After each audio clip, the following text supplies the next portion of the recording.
तो बहुत स्वागत एक बार फिर से करते हैं जीतन राम मांझी जी का। बिहार की राजनीति में इस वक्त जितने एक्टिव लीडर हैं उनमें आप कह सकते हैं कि सबसे सीनियर, सबसे वरिष्ठ नेताओं में उम्र के लिहाज से भी और राजनीतिक कद के लिहाज से भी जीतन राम मांझी जी आते हैं। आपने हमें समय दिया जीतन राम मांझी जी, आपके बिना ये चर्चा अधूरी रहती। बहुत स्वागत है आपका जी बिहार झारखंड पे, जी मीडिया के इस मंच पे। माइक ले लीजिए सर, माइक। आपने यहाँ आने का मुझे मौका दिया, इसके लिए आपको भी बहुत बहुत धन्यवाद। आपके बिना तो चर्चा पूरी ही नहीं होती ना, वो अधूरी रह जाती है। अगर बिहार के राजनीति पर हम बात करें और आपके बिना वो चर्चा पूरी कैसे हो सकती है। तो कार्यक्रम का नाम जो है आज के कार्यक्रम का जो जी मीडिया ये आयोजित कर रहा है उसका नाम है अब की बार किसकी सरकार। अब जीतन राम मांझी जी को क्या लगता है? मैंने पहले ही कह दिया कि बिहार की राजनीति के सीनियर मोस्ट लीडर हैं, तो क्या लगता है आपको? सबसे पहले तो मैं आपको बताऊं कि मैं अपने को राजनीतिज्ञ या राजनीति करने वाला शख्स नहीं मानता हूं जी। मैं अनवरत 45 साल से समाज की सेवा कर रहा हूं और सेवा वर्त से ही यहाँ मैं आया हूं। इसलिए अगर आप लोग राजनीति करते हैं, पॉलिटिकल वर्कर करते हैं, तो हम थोड़ा सा शर्माते हैं, इसलिए कि पॉलिटिक्स हम नहीं जानते। अगर पॉलिटिक्स जानते तो शायद जो आज हम हैं इससे ज़्यादा रुतबा मेरी रहती। और जहाँ तक ये जो आपका विषय है मौजू है और सबके दिल में ये बात है कि अब की बार किसकी सरकार, तो इस संबंध में तो मैं तो यही कहूँगा कि हम एनडीए के साथी हैं, स्ट्रॉन्ग साथी हैं। और एनडीए के नेता नरेंद्र भाई मोदी जी हों, अमित शाह जी हों, इन लोगों का हमारे ऊपर काफ़ी विश्वास है। और उसका एक ही उदाहरण मैं देता हूँ, उपराष्ट्रपति जी का जब चुनाव होना था और नाम आया सीपी राधाकृष्णन जी का, तो शायद सबसे पहले मेरा ट्वीट आया था। वो इसलिए भी आया था कि अमित शाह जी का टेलीफोन आया कि मांझी जी आप एक ट्वीट कर दीजिए। तो मैं समझता हूँ कि उन लोगों की दया दृष्टि रहती है, हम बड़ा सम्मान है। है सम्मान। तो इसलिए अब अगर इस बात को आगे बढ़ाने की बात करते हैं तो मैं तो यही कहूँगा कि अब की बार नीतीश जी की सरकार एनडीए की ही सरकार रहेगी, इसमें कहीं कोई दो मत नहीं है, कहीं वट नहीं है। और ख़ास करके हम बढ़ जाते हैं आगे कि बीच में कांग्रेस वालों ने कुछ अपनी कोशिश की थी कि हम करेंगे, लेकिन माननीय राहुल गांधी जी ने तो ऐसा गर्त में मिटा दिया कांग्रेस को। जब माँ की ढीकी पर आ गए, प्राइम मिनिस्टर को बात आ गई, उनके माँ के बारे में जब कह दिया तो बिहार के जन जन के लोग थू थू कर रहे हैं कि ये कांग्रेस का क्या नेतृत्व करेंगे। तो इसलिए रही सही जो भी उनकी संभावनाएं थी वो ख़त्म हो गई। और दूसरी बार जो एक युवराज हैं, तो युवराज के बारे में जब हम यहाँ बिहार में भी थे तो आवाज़ भी मैं कहता हूँ कि आज 70% के आसपास गरीब लोग हैं, उसमें हमारे शेड्यूल कास्ट पिछड़ा अति पिछड़ा के लोग हैं। और आज नौकरियाँ बड़ी कम है, उसके लिए हम लोग प्रयास कर रहे हैं कि उनको मौका दिया जाए। लेकिन ज़मीन का जहाँ तक सवाल है, चाहे बिहार सरकार ने ज़मीन बास्केट के लिए दिया हो या फिर भूमिहीन बंदे की ज़मीन मिली हो या भूदान की ज़मीन मिली हो या बिहार सरकार ने ज़मीन उनको खेती करने के लिए दी हो, इस पर अगर मैंने तो कहा था कि इस पर एक कमीशन बनाइए कि इस पर किसकी कब्जा है। हम कहते हैं कि इस पर राजद के लोगों का ही कब्जा है और यही कारण है कि इस वर्ग के लोग तो राजद की ओर देखते नहीं हैं। तो वैसी परिस्थिति में आप सोच सकते हैं कांग्रेस के युवराज की वो गति और इधर के युवराज की ये अधोगति। तो वैसी परिस्थिति में किसकी सरकार होगी, हम आप ही से प्रश्न पूछते हैं। तो स्वाभाविक होता है कि साहब इसका उत्तर पाने यहाँ पर आए हैं। एनडीए की सरकार होगी। नहीं, हम तो इसी सवाल का उत्तर पाने के लिए यहाँ आए हैं और आपको बुलाए हैं। तो मैंने आप स्पष्ट कह दिया। बिल्कुल, बिल्कुल। हमने जो पैरामीटर बतलाया, इससे कोई भी फार्मूला बनाया जाता है तो फार्मूला दे दिया। ये दोनों फार्मूला के बाद तो कोई भी कह सकता है कि अब की सरकार किसकी होगी। ठीक है, चलिए चलिए। संकेत, बिहार की जनता राजनीति को बहुत बारीकी से समझती है, तो इशारा भी समझ जाएगी अगर आप खुलकर नहीं भी बोलेंगे। सवाल अभी आपने कहा जीतन राम मांझी जी की राहुल गांधी बिहार आए, वो गया भी गए थे, मैंने देखा था। तो क्या हुआ? वोटर अधिकार यात्रा, वोट चोरी, SIR, इसका कोई असर नहीं, कोई मुद्दा नहीं? किसी प्रकार का कोई मुद्दा और नहीं है, और वहाँ झूठी बात हो गई। प्रसंगवश मैं कहना चाहता हूँ कि बहुत उन लोगों ने कोशिश किया कि पर्वत पुरुष दशरथ मांझी जी के बेटा को उन लोगों ने एक चाबी बता दिया कि मैं मकान देता हूँ उनका। जब बिहार सरकार उनको एक नहीं 2-2, 3-3 घर जो इंदिरा आवास का होता है बनाए हुए है, अब पहले से उसमें पहले ही से, अब उसमें चाबी देने का क्या उचित है? पहले से घर था ये उनके पहले पास? से है, बना अच्छा। हुआ है। अब ये नहीं कहिए कि परिष्कृत घर भवन है, सो बात नहीं है, लेकिन जो ठीक है। इंदिरा आवास है पक्का मकान था। एक नहीं 2-2 है, 3-3 है। एक चीज़। दूसरी बात, उनके परिवार में स्वास्थ्य विभाग में, PDS में, BTMC में लोगों को कुछ नौकरियां भी दे रखी है। कहने का मतलब कि बिहार सरकार ने हर व्यवस्था उनकी की है। और तो और जो जिस समय बाबा दशरथ जी का डेथ हुआ था, उस समय राजकीय सम्मान के साथ उनके अंत्येष्टि की बात निर्णय लिया था। ये उनके प्रति सम्मान है। और दूसरी बात, मैं आंखों देखी बात करता हूँ, क्योंकि दशरथ मांझी जी हम लोगों के घर पर आते थे। जब हम उनको 200 रुपया देते थे तो 100 रुपया लौटा देते थे। हंसते थे और कहते थे कि 200 रुपया मैं क्या करूँगा। मैं उनको सोने के लिए खटिया या पलंग देता था तो वो नहीं सोते थे, बोरा रखे रहते थे, वो बिछा करके सोते थे। अब वो शख्स जो आज यहाँ पर हैं नहीं हैं, राजीव गांधी के, राहुल गांधी के मुंह से और तेजस्वी प्रसाद के मुंह से आज तक एक शब्द नहीं निकला कि वैसे आदमी को हम राष्ट्रपति पुरस्कार दिलाने का वचन देते हैं। हम लोग तो मांग कर रहे हैं उनको भारत रत्न की उपाधि मिलनी चाहिए। तो उनको चाबी दे करके भरमा दिया। और जब हमने कहा था कि आप लोग वैसा चाहते हैं, अभी जो आयोजन हो रहा था उनका महोत्सव बनाया दिया जा रहा था, तो उसमें हमने कहा था, कलेक्टर थे और लोग थे, कि भाई आप लोग अगर ऐसा क्यों कर रहे हैं, वो करते हैं, उनको समझदारी नहीं है, वो फ्लैक्स लगा देता है विरोधी के बाहर के विदेशी लोग, और वहाँ पर पूछता है कि तुम्हारे लिए क्या हुआ, तो ये भागीरथ जी कहते हैं कि हमारे लिए कुछ नहीं हुआ। तो ये बात को आप मिटाइए। अगर आप नहीं होता है तो मैं 20 लाख रुपया देता हूँ अपने फंड से, क्योंकि हम तो पार्लियामेंट के मेंबर हैं गया के, और अत्री पड़ जाता है जहानाबाद में। तो वैसी परिस्थिति में हम कहा कि अगर अलाउ होगा कि गया का सांसद जहानाबाद में फंड दे सकता है तो मैं 20 लाख उनको मैं दे दूँगा। एक करके हम ये कहा था। उसके बाद भागीरथ जी ने ये सच सबके सामने कहा कि हमारा तो मकान बना हुआ था, ये था, हमको तो ऐसी एक चाबी दे करके लोगों को दिखलाया। यही समझिए कि झूठ की खेती वो लोग कर रहे हैं। ठीक। चलिए, जीतन राम मांझी जी, चुनाव सामने है और आप कह रहे हैं बातचीत तो चल ही रही होगी। अभी अमित शाह के फ़ोन का जिक्र भी आपने किया, तो अब सीटों को लेकर पूरी बातचीत हो गई, जो हिस्सेदारी की बात होनी थी वो सब कुछ तय हो गया। देखिए, एक बात राजनीति में हम पहले से ही सोचा है कि स्पष्ट रूप में हम सबसे बात करते हैं जी।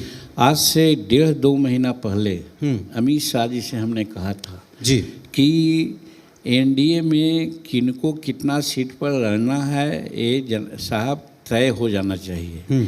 तब उन्होंने कहा था कि हम अभी नहीं, जुलाई महीना में इसको तय कर देंगे। जुलाई महीना में भी हमने बात की। तब उन्होंने कहा कि राष्ट्रपति जी का चुनाव है, उपराष्ट्रपति का ये हो जाने दीजिए, तब करेंगे।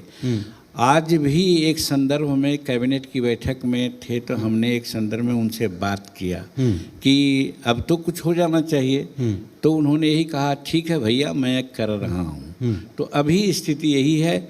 लेकिन इतनी बात मैं ज़रूर कहता हूँ कि एनडीए में सीटों के लेकर के किसी प्रकार का कोई कन्फ्यूजन नहीं है। यहाँ पर जिसको जो सीट दिया जाएगा वो कुछ कम बेसी करके आगे पीछे करके उसका निराकरण हो जाएगा। जो मत फुटवल एनडीए में है, उनका जो इंडिया गठबंधन में है वो मत फुटवल हमारे के यहाँ नहीं है, इतना मैं कह सकता हूँ। ठीक, तो चलिए नंबर मत बताइए, लेकिन ये तो सवाल पूछा जाएगा कि लोग जानना चाहते हैं कि चुनाव से पहले और चुनाव के बाद सरकार में, अगर जैसा आपने कहा कि एनडीए सरकार, हिंदुस्तानी अवाम मोर्चा की भूमिका क्या रहेगी? देखिए, हिंदुस्तानी अवाम मोर्चा को समझना पड़ेगा कि इसका सृजन कैसे हुआ। जी जब जीतन मांझी बिहार का मुख्यमंत्री था जी, तो ऐसे तो सैकड़ों निर्णय बिहार के हित में लिया था, लेकिन 34-35 निर्णय ऐसे थे जो बिहार के दशा दिशा को बदल सकता था। लेकिन इसी बीच में जीतन मांझी का मुख्यमंत्री काल समाप्त हो गया। तो जीतन मांझी ने ये सोचा कि जितने कार्य शुरू किया गया था इसको करने के लिए हमको एक पार्टी बना लेनी चाहिए, और इसीलिए हिंदुस्तानी अवाम मोर्चा सेकुलर पार्टी का निर्माण हम लोगों ने किया। और आज इसी के पूर्ति के लिए कि अब जैसे उदाहरण हम बताते हैं, जो हिंदुस्तान में कहीं नहीं था कि सब लोग कहता है नारी सशक्तिकरण, लेकिन हिंदुस्तान में कहीं था कि बेटी को प्रथम क्लास से एमए क्लास तक पढ़ाई फ्री कर दे, कहीं नहीं था। लेकिन जीतन मांझी का निर्णय था। इसीलिए हमने कहा था कि भाई ये चीज़ को हम जब बाहर रह कर के भी हम कोशिश कराएंगे। दूसरी बात, डिग्री होल्डर जो हमारे बेटी बेटियां थी, कहीं सुसाइड कर लेते थे, उनको हमने कहा था कि जो डिग्री होल्डर हैं उनको 5,000 रुपया प्रति महीना अनएम्प्लॉयड भत्ता देंगे, तब तक कि जब तक कि उनको कोई नौकरी नहीं मिल जाती। लेकिन आज नहीं है। इसी के इम्प्लीमेंट करने के लिए हम लोग बात कर रहे हैं। तीसरी बात जिसकी चर्चा भी हमने किया कि हमारे जो यहाँ शेड्यूल कास्ट के लोग, अति पिछड़ा के लोग हैं, आज खेती ही सबसे प्रमुख है। यहाँ पर 70-76% खेती पर ही डिपेंड कर रहे हैं। तो वैसी परिस्थिति में हमारे लोगों को खेती मिले, इसके लिए हम 2-3 बात किया था कि वो व्यास जी उस समय हमारे मंत्री सेक्रेटरी थे, उनको हमने कहा था कि सीलिंग की ज़मीन, भूदान की ज़मीन और बिहार सरकार की ज़मीन, मेरे समझ से 17-18 लाख एकड़ ज़मीन है बिहार में। और अगर भूमिहीनों की संख्या हमने उसमें गिनती कराया था तो 13 लाख आते थे। तो हम उनको कहा था कि अगर हम वो ज़मीन को कुछ निकृष्ट ज़मीन इधर उधर छोड़ करके ये किया जाएगा, लेकिन तो भी 1 एकड़ ज़मीन 13 लाख भूमि परिवार को मिल जाना है, ये दिया जाना चाहिए। और इसको कहा था कि 30 जून 2015 तक हो जाना चाहिए। कैंप लगना शुरू हो गया था, लेकिन हम तो 19 फरवरी को चले गए। बिल्कुल। तो फिर हमारे दिमाग में बात आई कि हम बाहर रह करके भी, पार्टी बना करके भी यही प्रयास करेंगे। और आपने सुना होगा कि बिहार के असेंबली में भी इस बात की चर्चा की थी, तो उस समय माननीय ने जीतन मांझी को तुम तमाम की भी बातें कर दी थी, आपका दर्द छलका भी था उस वक्त। तो मेरा कहने का मतलब है कि हमारी पार्टी का निर्माण इसीलिए हुआ है कि जो काम नहीं लोग कर सके हैं वो काम को हम कैसे पूरा करेंगे, उसके लिए हम प्रयासरत हैं। अब रही बात, ये बात सही है, बाबा अम्बेडकर ने भी कहा था कि विकास करना है तो राजनीति एक चाबी होती है, हो सकती है, बिना चाबी के ताला नहीं खुलेगा। उसी प्रकार से हम भी कहते हैं कि हमको असेंबली में, पार्लियामेंट में कहने के लिए आवाज़ होनी चाहिए, तभी हम अपने जो मुद्दा क्रिएट किया था मुख्यमंत्री के काल में, उसको हम सेटल कर सकते हैं। तो यही प्रयास मेरा है, और इसमें हम जरूर सोच रहे हैं कि अधिक से अधिक हमारा मुंह मिले, माने मौत मिले, बिल्कुल, और अधिक से अधिक सीटें मिले और अधिक से अधिक लोग संख्या में जीत कर आए, ताकि आवाज़ उतनी बुलंद आपकी उठ सके। एक बहुत महत्वपूर्ण सवाल है जीतन राम मांझी जी, जो आपसे पूछना है, कई लोग, बिहार के दर्शक भी ये जानना चाहते हैं। चिराग पासवान इस बार हैं, आपके गठबंधन के साथ हैं, और ये दूसरा मौका होगा। 2015 में भी एनडीए के गठबंधन में ही आप लोग थे, उस वक्त सीटों का जो गणित था, तो आप कई बार आपने टिप्पणी भी की चिराग पासवान के ऊपर, उधर से भी रिप्लाई आता था। फिलहाल क्या कहेंगे चिराग पासवान को लेकर, उनकी सीटों को लेकर, चूँकि जो 2020 का अनुभव था वो ठीक नहीं था? देखिए, ऐसे हम तो निरा देहात के आदमी हैं, ग्रामीण क्षेत्र के आदमी हैं। वहाँ कहा गया है कि धूने धाने तोड़े तान जाके राखे दुनिया मान। क्या बात तो इस नीति को लेकर के चिराग पासवान जी थोड़ा सा ज़्यादा उछल कूद करते हैं, इसलिए कभी कभी उनको हम बड़ा होने के नाते, चूँकि उनके पिता के मित्र रहे हैं, हम उनको कभी सजेस्ट करते हैं अच्छा। कि ज़्यादा उछल कूद करने की ज़रूरत नहीं है। एनडीए आज समाज की आवश्यकता है, बिहार की आवश्यकता है, भारत की आवश्यकता है, उसको मजबूत करने का हम लोग को प्रयास करना चाहिए। हम लोगों का कोई ऐसा कर्तव्य नहीं होना चाहिए जिससे हमारा एनडीए कमज़ोर हो। इसलिए कभी कल उनको हम कह देते थे कि थोड़ा सा अनुभव की कमी है। ठीक है, चलिए आखिरी सवाल जीतन राम मांझी जी, आखिरी सवाल है कि महादलित समाज की बात होती है और ये नीतीश कुमार ने इसको बनाया था और उनके दिल के करीब का ये मुद्दा रहा था। 20 साल हो गया नीतीश कुमार को शासन में रहते हुए, महादलित समुदाय के लिए कितना काम हुआ? क्योंकि आपसे बेहतर इस सवाल का जवाब कोई नहीं दे सकता। देखिए, बहुत अच्छा और मौजूद प्रश्न आपने किया है और इसको विस्तार से मैं कहना चाहता हूँ जी कि अभी सुप्रीम कोर्ट ने भी एक अपना फैसला में कहा है कि समाज को, शेड्यूल कास्ट के समाज को दो रूप में देखना चाहिए। एक तो है क्रीमी लेयर, अगर जो है उसको निकालना चाहिए और उनको विकास करना चाहिए। अगर वैसा नहीं हो तो समाज का वर्गीकरण करना चाहिए। और वर्गीकरण में आपने देखा होगा कि भारत के कई एक राज्यों में वर्गीकृत किया है। हाँ, बिल्कुल। और बिहार के स्टेज में मैं भारत के मंत्रिमंडल में रह करके जब ये मुद्दा आया डिस्कशन के लिए, तो हमने प्रधानमंत्री जी के सामने रखा था। वो हम आपके सामने रखा, समर्थन किया था आपने? हाँ, हमने समर्थन किया था कि वर्गीकरण होना चाहिए, इसलिए कि भारत का साक्षरता दर 80% के आसपास में है।